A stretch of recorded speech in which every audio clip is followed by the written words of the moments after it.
L'histoire de la Terre s'étend sur plus de 5 milliards d'années, et au cours de ce temps, d'innombrables espèces ont vu le jour et ont disparu. Mais souvent, nous rencontrons un retournement surprenant dans le récit de l'évolution. Grâce à des recherches méticuleuses et à des découvertes remarquables, les scientifiques ont découvert des preuves que certains de ces animaux préhistoriques sont toujours bien vivants aujourd'hui. Des créatures redécouvertes dans les profondeurs des océans, aux forêts cachées. Préparez-vous alors que nous vous montrons certains animaux considérés comme éteints, qui sont encore en vie aujourd'hui. Mammouths laineux. Avec seulement leurs os et leurs précieuses défenses comme preuve de leur existence, le mammouth laineux, un symbole emblématique de l'ère glaciaire, a longtemps été considéré comme disparu il y a environ 4000 à 10 000 ans. Il était fermement ancré dans le registre fossile, avec d'innombrables restes squelettiques déterrés dans les toundras gelées de Sibérie, d'Amérique du Nord et d'Europe. Ces fossiles suggéraient que les mammouths avaient disparu en raison d'une combinaison de changements climatiques et de pressions de chasse humaine à la fin de la dernière ère glaciaire. Cependant, des découvertes récentes et des avancées scientifiques ont apporté de nouvelles idées sur ces créatures majestueuses et ont suscité des discussions sur leur éventuelle résurrection. En 2013, les scientifiques ont découvert des restes de mammouths laineux bien conservés en Sibérie, avec des tissus musculaires intacts et du sang liquide. Cette découverte était révolutionnaire, car elle offrait une occasion sans précédent d'étudier l'ADN et la physiologie du mammouth en détail. Ces découvertes indiquaient que les mammouths laineux étaient remarquablement bien adaptés à leur environnement froid, avec de longs poils hirsutes, une épaisse couche de graisse et de grandes défenses courbées qui les aidaient à fouiller à travers la neige et la glace. Ajoutant au mystère, il y a eu des rapports récents de possibles observations. En 2012, des habitants de Sibérie ont affirmé avoir vu une créature ressemblant à un mammouth laineux errant dans la région. Cependant, ils ne pouvaient pas s'en approcher suffisamment pour confirmer leurs soupçons en raison de préoccupations concernant leur propre sécurité et de la peur de chasser la créature.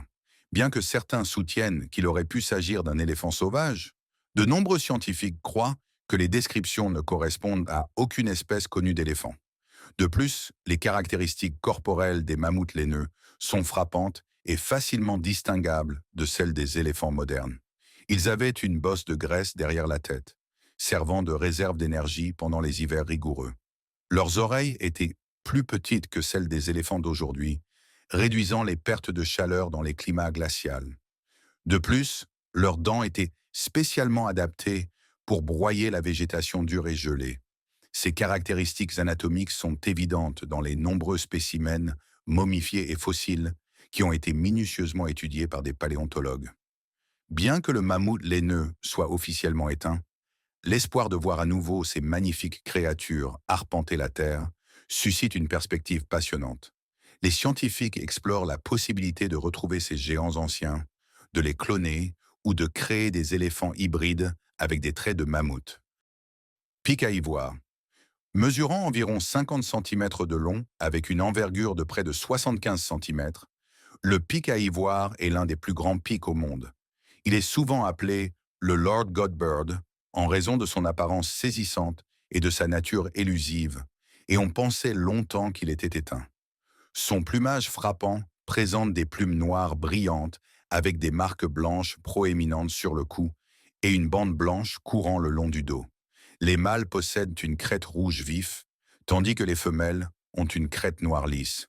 Son puissant bec est de couleur ivoire pâle, d'où son nom, et il est utilisé pour ciseler l'écorce des arbres afin de se nourrir d'insectes et de larves. Cet oiseau majestueux, originaire des forêts à feuillus du sud-est des États-Unis et de certaines parties de Cuba, a été observé pour la dernière fois de manière largement reconnue au milieu du XXe siècle. La destruction de l'habitat et la chasse étaient les principaux facteurs ayant conduit à sa présumée extinction. Mais en 2004, un développement palpitant a captivé l'attention du monde lorsqu'une équipe d'ornithologistes et d'observateurs d'oiseaux a signalé des observations du pic à ivoire dans les marais de l'Arkansas. Leur découverte a été renforcée par une brève vidéo grainée et des enregistrements audio des appels distinctifs de l'oiseau. Cette découverte a suscité l'espoir et un intérêt intense dans les communautés ornithologiques et scientifiques, menant à des recherches et des efforts de conservation exhaustifs. Plusieurs rapports et enregistrements de cette espèce ont été rapportés depuis, mais il n'existe pas de preuves scientifiques tangibles. Malgré de nombreuses expéditions et technologies avancées employées dans la recherche, il n'y a pas de preuve définitive d'une population stable. Bien que la pression pour déclarer le pic à ivoire éteint soit forte, les biologistes et les ornithologues amateurs restent persuadés qu'il existe encore. Des commentaires publics d'ornithologues, d'amateurs d'oiseaux et de communautés qui considèrent l'oiseau comme un symbole culturel ont afflué, renforçant l'espoir que cet oiseau majestueux soit encore là. Takahe. Le takahe, un grand oiseau incapacité de voler originaire de Nouvelle-Zélande, a longtemps été considéré comme éteint. Connu pour son plumage vif et sa taille robuste, le takahe a été vu pour la dernière fois à la fin du 19e siècle, ce qui a conduit les scientifiques à conclure qu'il avait été victime de la destruction de son habitat et de prédateurs introduits. Cependant, dans un tournant remarquable des événements, l'oiseau a été redécouvert en 1948 par Dr. Jeffrey Orbell dans les montagnes reculées de Murchison, sur l'île du sud de Nouvelle-Zélande. La redécouverte du takahe fut rien de moins que miraculeuse. En fait, l'oiseau a été surnommé l'oiseau revenu d'entre les morts. Dr. Orbell, un ornithologue dévoué, soupçonnait depuis longtemps que l'oiseau pouvait encore exister dans le désert inexploré. Sa persévérance a été récompensée lorsqu'il et son équipe ont découvert une petite population de takahe lors d'une expédition, montrant la résilience de la nature. Les caractéristiques corporelles du takahe sont distinctes et ont fasciné les scientifiques et les passionnés d'oiseaux. C'est un grand oiseau, mesurant environ 63 cm de haut et pesant jusqu'à 3,6 kg. Son plumage présente une combinaison frappante de bleu profond et de vert, avec un bec robuste et rouge et des pattes fortes. Ces oiseaux possèdent de grands pieds puissants, adaptés à leur mode de vie terrestre, et leurs ailes, bien que petites et peu adaptées au vol, sont utilisées pour l'équilibre et l'affichage pendant les rituels de cour. L'anatomie du takahe et le registre fossile suggèrent qu'il a existé pendant des millions d'années, s'adaptant aux écosystèmes uniques de Nouvelle-Zélande. Ses pattes puissantes et ses grands pieds indiquent une vie passée à parcourir des terrains escarpés à la recherche de nourriture. L'oiseau se nourrit principalement de graminées tussoques, utilisant son bec puissant pour déchirer les parties nutritives de la plante. Il y a eu de nombreuses observations de l'oiseau depuis lors, et en 2023, les conservationnistes ont signalé une augmentation stable de la population, avec un plus grand nombre d'oiseaux relâchés dans des sanctuaires sans prédateurs à travers la Nouvelle-Zélande, garantissant leur survie continue et mettant en évidence le succès des efforts de conservation en cours. Éléphant de Java. Historiquement, l'espèce d'éléphant de Java a longtemps été considérée comme ayant disparu à la fin du XVIIIe siècle en raison de la destruction de son habitat et de l'empiètement humain sur l'île de Java, en Indonésie. Cependant, un tournant surprenant a émergé au cours des dernières années, changeant notre compréhension de ces créatures magnifiques. L'analyse de l'ADN a révélé que les éléphants de Bornéo étaient génétiquement distincts des autres éléphants asiatiques, ressemblant de près aux éléphants de Java d'antan. Cette découverte a suggéré que les éléphants de Java n'étaient pas éteints, mais qu'ils avaient, d'une manière ou d'une autre, migré ou été transportés à Bornéo il y a des siècles. Cela s'explique par le fait que les éléphants de Bornéo, tout comme les éléphants de Java, présentent plusieurs caractéristiques distinctes. Ils sont généralement plus petits que leurs homologues asiatiques du continent, avec des défenses plus courtes et plus droites et une structure corporelle plus compacte. Les mâles peuvent mesurer moins de 2,5 mètres, tandis que les éléphants asiatiques du continent peuvent atteindre jusqu'à 3 mètres. Ces caractéristiques sont des adaptations à leurs habitats forestiers denses, leur permettant de naviguer facilement à travers une végétation épaisse. Les preuves génétiques reliant les éléphants de Bornéo aux éléphants de Java ont fourni un aperçu crucial de leur survie longtemps cachée. C'est une nouvelle qui réjouit le cœur de savoir que l'éléphant de Java, même s'il n'en reste que des traces, est toujours parmi nous. Cependant, il y a eu des rapports selon lesquels l'éléphant de Bornéo est également menacé d'extinction. Les autorités s'emploient avec diligence à le conserver afin qu'ils ne disparaissent pas comme ses homologues de Java autrefois. Grâce à ces efforts, nous espérons garantir un avenir où les éléphants de Java et de Bornéo continueront à embellir notre planète. Requin à franges. Le requin à franges est une créature fascinante qui incarne parfaitement le terme fossile vivant. Pendant de nombreuses années, les scientifiques pensaient et croyaient que ce requin à l'apparence préhistorique était éteint et avait disparu depuis des millions d'années. Cependant, une découverte remarquable de cette créature en 2004, au large des côtes japonaises, a choqué la communauté scientifique. Son physique signalait immédiatement son ancienne lignée.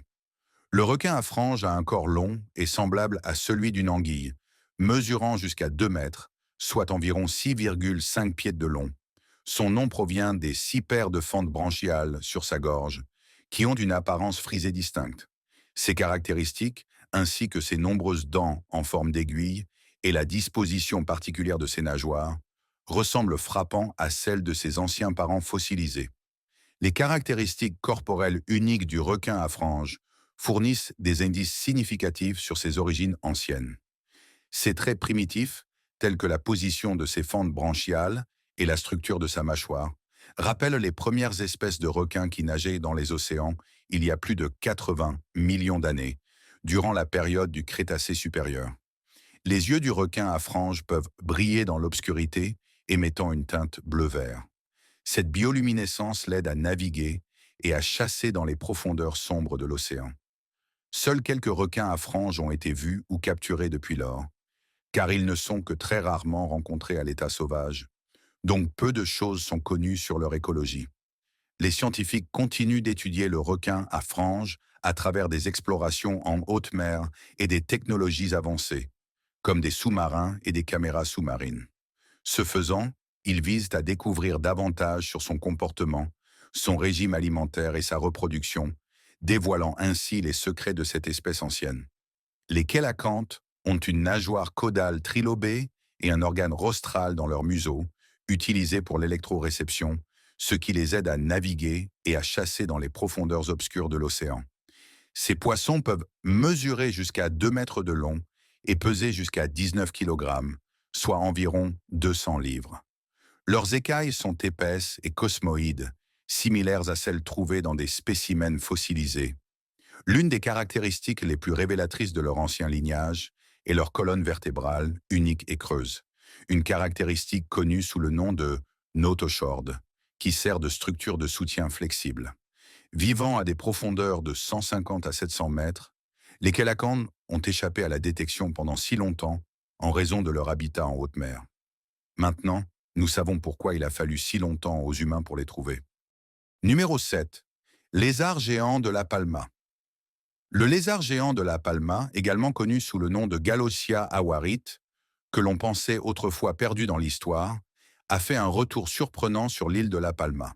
Pendant des siècles, ce reptile n'était connu que par des sous-fossiles, son déclin étant supposé avoir commencé il y a environ 2000 ans, lorsque les humains sont arrivés sur l'île. L'espèce était présumée éteinte depuis 500 ans, mais des observations et des photographies récentes de ces lézards géants dans le nord de La Palma ont remis en question cette croyance. La redécouverte a eu lieu lorsqu'une petite population a été trouvée dans une zone rocheuse et reculée de l'île de La Palma. Ces lézards présentaient des caractéristiques distinctes qui correspondent aux preuves sous-fossiles, telles que leur grande taille et leur motif d'écailles uniques. Les lézards géants de La Palma peuvent atteindre jusqu'à 46 cm, soit environ 18 pouces de long, ce qui les rend significativement plus grands que la plupart des autres espèces de lézards des îles Canaries. Leur corps robuste, leurs membres forts et leurs marques ont aidé les scientifiques à confirmer leur identité sans aucun doute. Le déclin dramatique de la population de lézards géants de La Palma est probablement dû à plusieurs facteurs, y compris la prédation par des chats introduits, la consommation humaine et la conversion d'habitats naturels en terres agricoles. Pour confirmer la survie de cette espèce remarquable, les chercheurs soulignent la nécessité d'enquêtes urgentes et complètes. La redécouverte de Gallosia awarit est cruciale pour plusieurs raisons. Elle offre une occasion unique d'étudier un animal, autrefois considéré comme un vestige du passé, et fournit des aperçus sur la biodiversité des îles Canaries. Cette découverte met également en avant l'importance des efforts de conservation et de protection des habitats, car de nombreuses espèces considérées comme éteintes pourraient encore survivre dans des zones inexplorées ou reculées. Rat de roche laotien. L'histoire de la redécouverte du rat de roche laotien s'est déroulée dans les jungles denses du Laos, lorsqu'une équipe de chercheurs est tombée sur un spécimen de rongeur inhabituel, ressemblant à un mélange entre un rat et un cochon d'Inde. Le rat de roche laotien, également connu sous le nom de Kra-Niu, est une espèce de rongeur qui était longtemps considérée comme éteinte, jusqu'à sa surprenante redécouverte en 1996. Cette créature, originaire du Laos, n'avait pas été vue depuis plus de 11 millions d'années, amenant les scientifiques à croire qu'elle avait disparu dans les annales de l'histoire. Une analyse plus approfondie a révélé que cette mystérieuse créature était en effet le rat de roche laotien, longtemps perdu, supposé avoir disparu durant l'époque Miocène. Dans un article de 2005 de Paulina Jenkins et co-auteurs, qui considère l'animal comme si distinct de tous les rongeurs vivants, ils l'ont classé dans une nouvelle famille, les Lionastidae. Cela s'explique par le fait que le rat possède plusieurs caractéristiques corporelles uniques qui le distinguent des autres espèces de rongeurs. Son corps trapu est recouvert d'un pelage épais, variant en couleur du brun au gris, offrant un camouflage contre les habitats rocheux qu'il occupe.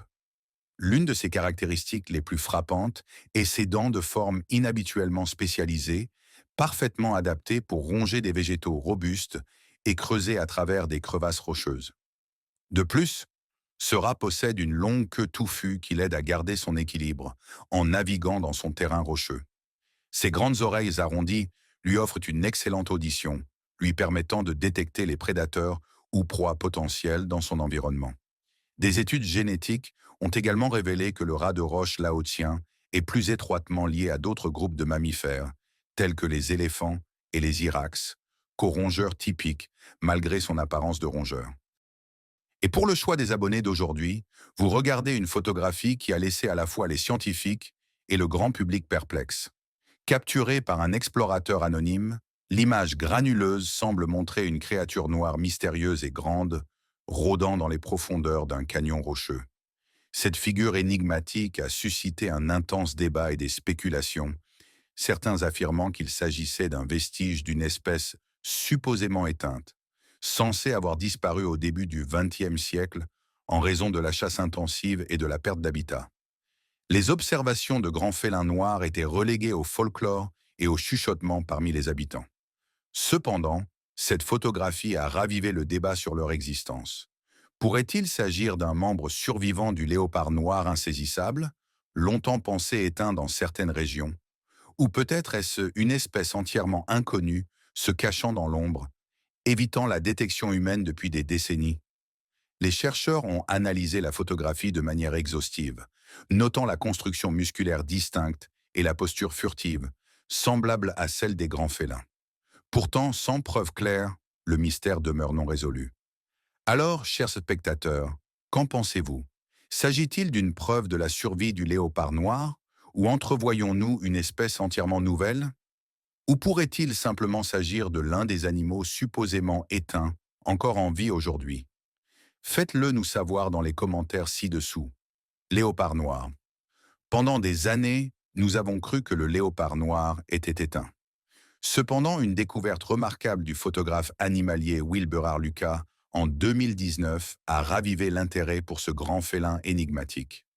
Le léopard noir, également connu sous le nom de panthère noire en termes zoologiques, était autrefois enveloppé de mythes et de folklore jusqu'à ce que Lucas capture d'époustouflantes images d'un léopard mélanistique rôdant dans l'obscurité de la savane kenyane. Cette observation sans précédent a fourni des preuves irrécusables de l'existence continue du léopard noir. Son apparence distincte le distingue de ses homologues, plus souvent aperçus. Son pelage noir lisse, causé par une mutation génétique connue sous le nom de mélanisme, le camoufle parfaitement dans les forêts denses et les sous-bois ombragés où il réside. Malgré son pelage sombre, les motifs en rosette caractéristiques du léopard restent visibles à l'examen rapproché, vestiges de sa lignée évolutive. Les scientifiques estiment que l'existence du léopard noir remonte à des milliers d'années, avec de anciennes peintures rupestres et des artefacts représentant sa ressemblance trouvés dans différentes cultures à travers le monde. Ces dernières années, les augmentations d'observation de léopards noirs ont suscité l'excitation parmi les scientifiques et les passionnés de la faune. Les avancées dans la technologie des caméras pièges et les efforts de conservation ont conduit à des rencontres plus fréquentes avec ces créatures. Les scientifiques sont impatients d'étudier leur comportement, leur génétique et leurs rôles écologiques pour percer les mystères de ces félins majestueux. L'écureuil volant laineux. L'écureuil volant laineux, une créature de légende et de mystère, a longtemps été considéré comme éteint jusqu'à sa redécouverte inattendue en 1994, lorsqu'un zoologiste américain a trouvé cette espèce dans une vallée isolée de la région du Cachemire, dans le nord extrême du Pakistan. Les chercheurs se sont immédiatement aventurés dans le terrain accidenté à la recherche de cette créature. À leur grande surprise, ils ont découvert une petite population d'écureuils volants laineux. L'écureuil volant laineux possède plusieurs caractéristiques uniques qui le distinguent des autres espèces d'écureuils. Son pelage dense et laineux fournit une isolation contre l'air froid de la montagne, tandis que sa grande queue fournie agit comme un gouvernail pendant ses vols planés. Contrairement à d'autres écureuils volants, l'écureuil volant laineux a des marques faciales distinctes, incluant un masque sombre autour de ses yeux et un museau blanchâtre. L'une des caractéristiques les plus remarquables de l'écureuil volant laineux est sa capacité à glisser gracieusement à travers la canopée forestière. En utilisant son patadium, une fine membrane de peau s'étendant de ses poignets à ses chevilles, l'écureuil peut glisser sur des distances impressionnantes, naviguant aisément entre les arbres. La redécouverte de l'écureuil volant laineux a été accueillie avec enthousiasme et intrigue par la communauté scientifique. En étudiant et en protégeant des espèces comme l'écureuil volant laineux, nous pouvons garantir que ces créatures uniques continuent de parcourir notre planète pour les générations à venir. Chien chanteur de Nouvelle-Guinée. Le mot « chanteur » dans le nom du chien n'est pas seulement figuratif. Ces races de chiens sont en effet bien connues pour leur vocalisation unique. Scientifiquement nommé chien chanteur de Nouvelle-Guinée, cet animal ressemble à un hurlement de loup mélangé à une chanson de baleine et était longtemps pensé éteint dans la nature depuis les années 1500. Ce canidé, originaire des hautes terres reculées de Nouvelle-Guinée, était censé avoir disparu en raison de la perte d'habitat et d'un croisement avec des chiens domestiques amenés par les humains. Pendant des siècles, les seuls chiens chanteurs de Nouvelle-Guinée connus étaient en captivité, suscitant des doutes quant à leur existence continue dans la nature. Le récit a pris un tournant dramatique en 2016, lorsqu'une équipe de chercheurs a découvert une petite population de chiens sauvages dans les montagnes reculées de Nouvelle-Guinée. Cette redécouverte remarquable a été confirmée par une analyse ADN qui a associé ces chiens sauvages aux chiens chanteurs de Nouvelle-Guinée en captivité. Le chien chanteur de Nouvelle-Guinée possède des caractéristiques physiques distinctes, qui ont d'abord conduit les scientifiques à croire qu'il avait disparu dans la nature. Celle-ci inclut sa petite taille, ses oreilles dressées et son double pelage unique qui est plus épais dans le climat frais des hauteurs. Leur caractéristique la plus distinctive, cependant, est leur hurlement mélodieux, qui est différent de toute autre vocalisation canine. Actuellement, il est considéré comme la race de chien la plus rare sur Terre, et les quelques races pures qui ont été récemment capturées sont conservées pour des besoins de reproduction et de recherche. Les scientifiques ont promis de continuer à rechercher d'autres races pures de chiens chanteurs de Nouvelle-Guinée et de croiser les races conservées avec d'autres races de chiens. Bien que cette recherche soit significative pour une recherche plus approfondie sur la race sauvage autrefois perdue, les découvertes pourraient également créer une meilleure compréhension de la domestication des chiens. Solénodon cubain.